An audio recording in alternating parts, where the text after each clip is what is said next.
সরকারি কর্মচারীরা ঐক্যবদ্ধভাবে নিজেদের দাবি দাওয়াগুলো সুন্দরভাবে তুলে ধরেছেন এবং একটা ভালো ইনডোর প্রোগ্রাম আয়োজন করেছেন, যেটা আমরা আহ্বান জানিয়েছিলাম যে অন্তত আগামী 1 মাস আপনারা প্রেস ক্লাব, সচিবালয়, রাস্তায় আন্দোলন করে সরকারকে অস্থিতিশীল না করে সরকারকে স্থিতিশীল করতে সহযোগিতা করুন। আপনারা সেই আহ্বানে সাড়া দিয়ে আজকে এই প্রেস ক্লাবের অভ্যন্তরে আপনাদের এই দাবিটি তুলে ধরেছেন এবং আপনাদের দাবি অত্যন্ত যৌক্তিক, ন্যায়সঙ্গত।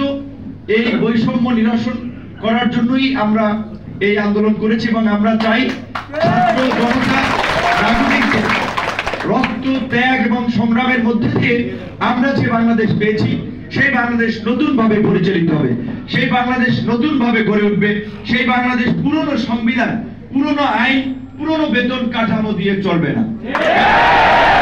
আমরা পরিষ্কারভাবেই বলেছি আমরা নতুন সংবিধান রচনা করতে চাই, আমরা উপনিবেশিক আইনগুলো বাতিল করতে চাই, উপনিবেশিক প্রথাগুলো আমরা বাতিল করতে চাই। এখানে হাস্যকর এটা যে একজন আপনার এই টিফিন ভাতা 200 টাকা,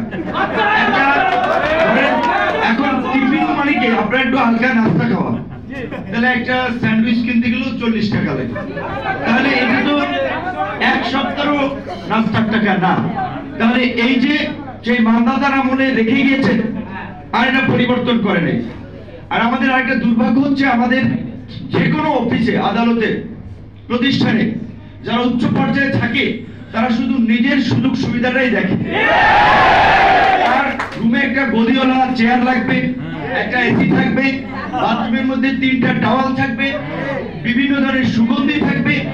আর যারা কাজ করে তারা যে ভাত খাইতে পারতেছে না ঠিকঠাক মতো, একটা ভালো পোশাক পরে আসতে পারতেছে না সচিবালয় কিংবা তার প্রতিষ্ঠানে, সেই দিকে আসলে তাদের নজর নাই। বিভিন্ন সংগঠনের অ্যাসোসিয়েশন আছে, ধরেন পুলিশ সার্ভিস অ্যাসোসিয়েশন আছে, আপনারা দেখছেন গত কয়েক বছর তাদের বক্তব্য বিবৃতি রাজনৈতিক নেতাদের মতো ছিল। এটা কেন করেছে? স্বরাষ্ট্রমন্ত্রীকে বোঝানোর জন্য যে আমরা সরকারের পাশে আছি, বিরোধী দল সাইজ করার জন্য আমরা আছি। কাজেই সরকার তখন ভাবে যে পুলিশ সুপার, এসপি, ডিসি এই উচ্চ পদস্থ কর্মকর্তারা থাকলে এসআই কনস্টেবল দিয়ে আমার কি দরকার। ঠিক একই ভাবে সরকার মনে করে মন্ত্রণালয়ের সচিবরা থাকলে আর বাকিদের আমার কি দরকার। এই যে আপনারা বঞ্চিত হয়েছেন এইভাবে প্রত্যেকটা শ্রেণীতে, প্রত্যেকটা অফিস আদালতে বঞ্চিত হয়েছে।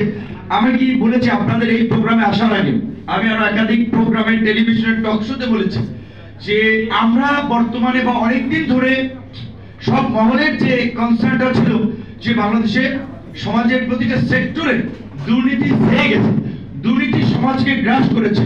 কাজে দুর্নীতি রোধ করা না গেলে, দুর্নীতি মুক্ত করা না গেলে সুশাসন কিংবা সুন্দর বাংলাদেশ বিনির্মাণ করা সম্ভব না। তাহলে একজন মানুষের 15,000 টাকা বেতন দেয়া কিভাবে আপনি বলবেন যে তারে সৎভাবে চাকরি করতে? আমি ব্যক্তিগত আমার নর্মাল সেন্স থেকে আমি বলেছি ন্যূনতম বেতন সর্বনিম্ন স্কেল হওয়া উচিত 20,000 টাকা। এখানে তো বেতনের স্কেল 8,200 টাকা, সব মিলিয়ে ভাতা টাতা মিলিয়ে হচ্ছে 15,000 টাকা।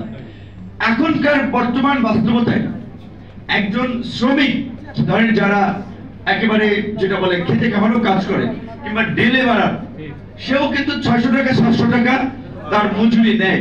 অবশ্যই তারাও হাড়ভাঙা পরিশ্রম করে, আপনিও তো পরিশ্রমটা একইভাবে দিচ্ছেন।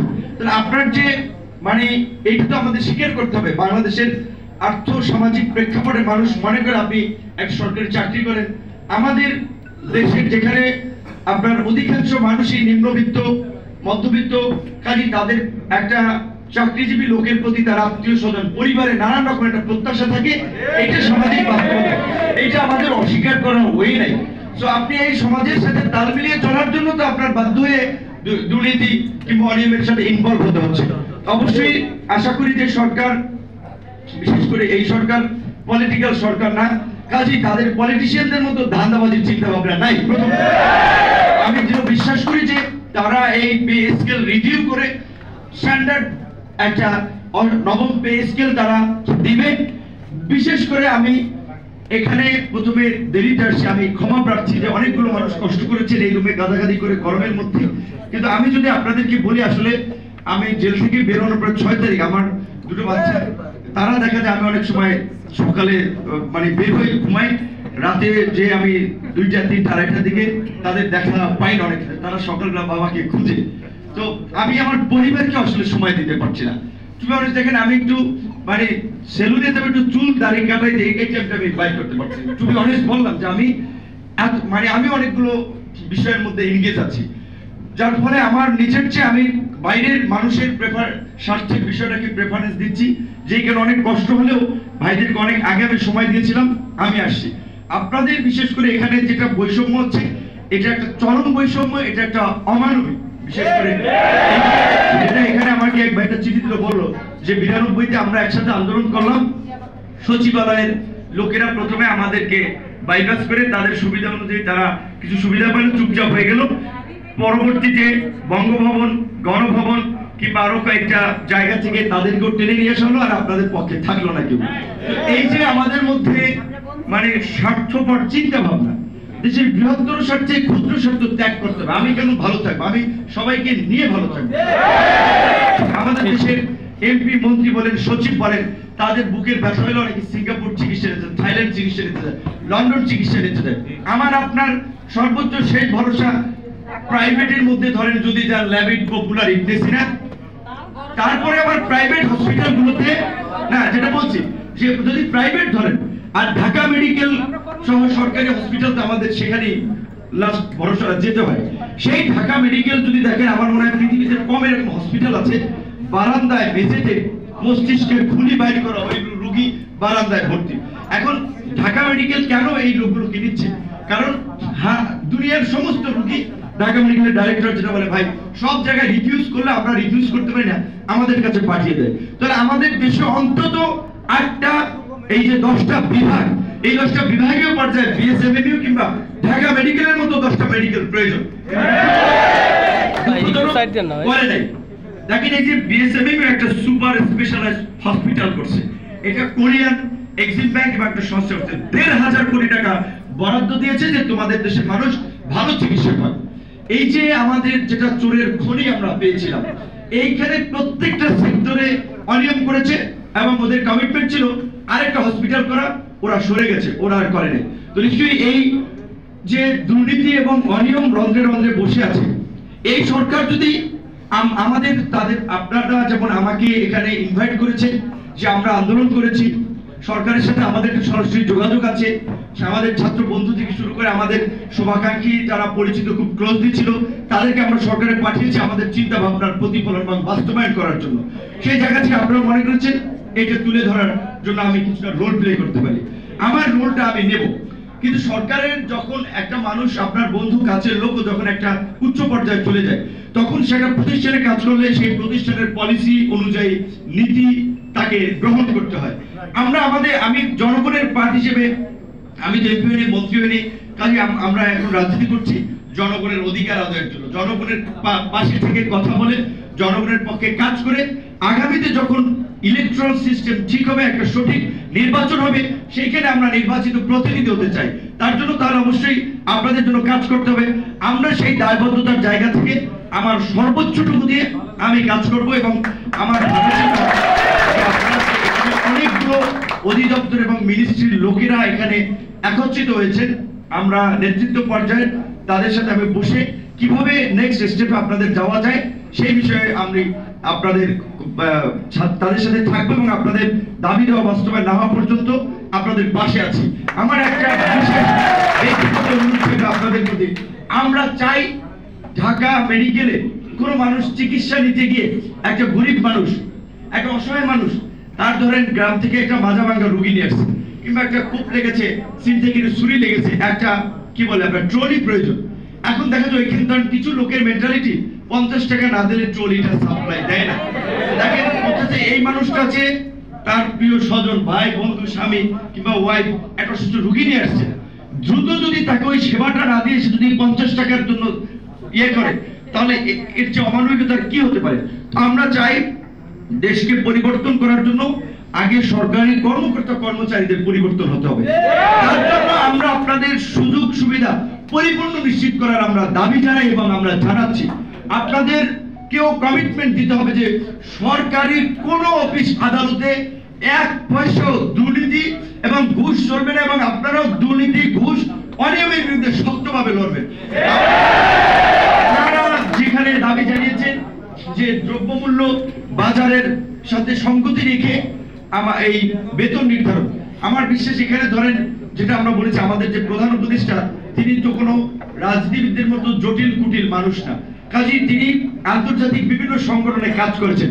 তিনি জানেন যে ইন্টারন্যাশনালি শ্রমিক কিংবা যারাই কাজ করে তাদের স্ট্যান্ডার্ড আছে, তারা কত ঘন্টা পরিশ্রম করবে, কত ঘন্টা পরিশ্রম করলে ওভারটাইমে কি বেতন দিতে হয়, বাংলাদেশের প্রেক্ষাপটে কতটুকু করা উচিত।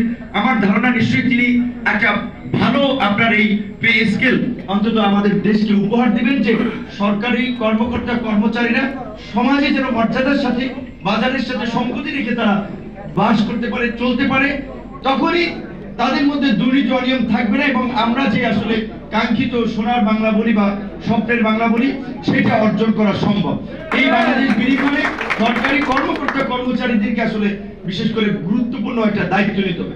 পাশাপাশি আমি যেটা বলছি, আমরা তো রাজনীতি করার সুবাদে শুধুমাত্র একটা বিষয় নিয়ে কথা বলি না, আরেকটা বিষয় জানেন কিনা আমি জানি না, আপনারা দেখেন যে সাংবাদিকরা ভালো ভালো প্রধানমন্ত্রীর প্রেস সেক্রেটারি ছিলেন, বিগত প্রধানমন্ত্রী, তার হাউসেও কিন্তু সাংবাদিকরা অনেকে বেতন পেতেন। সো এই জন্য আমরা বলছি যে আমাদের এই রাষ্ট্রের আপনারা বলে বিচার বিভাগ, নির্বাহী বিভাগ, আইন বিভাগ, রাষ্ট্রের 4th স্টেট বা 4র্থ স্তম্ভ বলা হয় গণমাধ্যমকে। এই গণমাধ্যম কর্মীরা একটা ওয়াচডগ হিসেবে ভূমিকা পালন করবে, সমাজের অনিয়ম অসঙ্গতি, মানুষের দুঃখ দুর্দশা তুলে ধরতে। দেখা যায় তাদেরও হাউসগুলো অনেক ক্ষেত্রেই বেতন দেয় না। যিনি বেতন দিতে পারে না তার পত্রিকা চালানোর দরকার নেই, টেলিভিশন চালানোর দরকার নেই, অনেকে নিজের ব্যবসা প্রতিষ্ঠান রক্ষার্থে একটা সাইনবোর্ড হিসেবে পত্রিকা খুলে, দোকান খুলে রেখেছেন। পত্রিকা মানুষ পড়ে না, টেলিভিশনে দেখে না, নিজেই গান নিজেই নাচেন, এইরকমের কিছু চ্যানেল এবং পত্র পত্রিকা আছে। আমাদের পরিষ্কার কথা যে সাংবাদিক হিসেবেও যারা কাজ করছে তাদেরকেও স্ট্যান্ডার্ড অনুযায়ী বেতন ভাতা অন্যান্য সুযোগ সুবিধা দিতে হবে। এবং এই আমাদের ছোট ভাই নাহিদ গতকাল রাতেও আমাদের কথা হয়েছে, নিশ্চয়ই এই যে যারা বেতন ভাতা দিচ্ছে না, সাংবাদিকদের সাথে বৈষম্য করছে, সেই সমস্ত হাউসগুলোকে নোটিশ দিয়ে তাদের কার্যক্রম বন্ধ করে দেওয়াটাই আমি মনে করি উত্তম সিদ্ধান্ত। কারণ আপনি চালাতে পারছেন না, যারা চালাতে পারছে তারা ফাংশন করুক। তো আপনাদেরকে ধন্যবাদ জানাই। আবারও বিশেষ করে আমি ক্ষমা প্রার্থী, আপনাদের এখানে যথাসময় উপস্থিত হতে পারি নাই, আপনারা ক্ষমা সুন্দর দৃষ্টিতে দেখবেন। এবং আমি কথায় জানি না আপনাদেরকে কতটুকু আশ্বস্ত করতে পেরেছি, কিন্তু আমি এইটুকু আপনাদেরকে বলতে পারি, এইখানে 3টা দাবি বলেছেন, 2টা দাবি আমি মোটামুটি বলছে যে নির্বাহী আদেশে সচিবালয়, হাইকোর্ট, পিএসসি, গণভবন ও বঙ্গভবনের কর্মচারীদের ন্যায় অন্যান্য দপ্তরের কর্মচারীদের পদবি ও বেতন বৈষম্য আগামী 15 দিনের মধ্যে নিরসন করতে হবে। আমরা এই বিষয়ে একমত হই, তো আমি আসছি যে আপনাদের এই অন্যান্য দপ্তরের ন্যায় নিরসন করতে হবে। তবে আমি ফিক্স দিন বাইরে দেওয়ার পক্ষে না, দিনটা যাই লাগুক তারা, আমরা যেমন বলেছি রাজনীতিবিদ হিসেবে দেখেন আমরা নির্বাচন করব, আমরা ইলেকশন করব, কিন্তু আমরা একটা কথা বলেছি, আমরা নির্বাচনের জন্য অস্থির না। সরকারের কাছে আমরা বেসিক কিছু রিফর্ম চাচ্ছি, দুদককে শক্তিশালী করে কালো টাকা উদ্ধার করুক, দুর্নীতিবাজদেরকে গ্রেফতার করুক, একটা স্বাধীন নির্বাচন কমিশন গঠন করুক, বিচার বিভাগ এবং প্রশাসনের সংস্কার হবে, তারপরে নির্বাচন। তার জন্য সময় যাই লাগুক, 6 মাস, 1 বছর কিংবা আরো যদি বেশিও লাগে, আমাদের আপত্তি নেই। ঠিক একইভাবে আপনাদেরকে এটা বলবো যে আপনাদের এই কাজ একমত, এটা করা দরকার, অবশ্যই এটা তো করতে হবে, তো নির্বাহী আদেশই করবে, কিন্তু সময় তারা যদি সময় লাগে 2-4 দিন নিবে, সেটার সাথে খুব বেশি বোধ আপনাদেরও দ্বিমত নাই। আর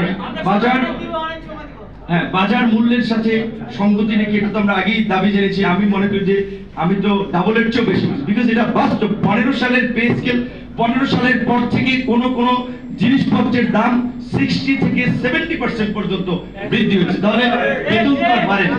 সো বেতন তো অবশ্যই বাড়াতে হবে। এবং এখানে 3 নম্বরে যেটা বলছিলেন, যে সকল কর্মচারীর বাৎসরিক বেতন বৃদ্ধি সেই ধাপে পৌঁছে গেছে, তাদেরকে স্বয়ংক্রিয়ভাবে উপরের গ্রেডের সংশ্লিষ্ট ধাপে বেতন দিতে হবে। অবশ্যই দাবি ইমপ্লিমেন্ট হলে অটোমেটিক্যালি তো যারা শেষ দিকে আছে তারাও সেই সুযোগ সুবিধা পাবে, সেটার সাথে আমি পরিপূর্ণ একমত। ধন্যবাদ।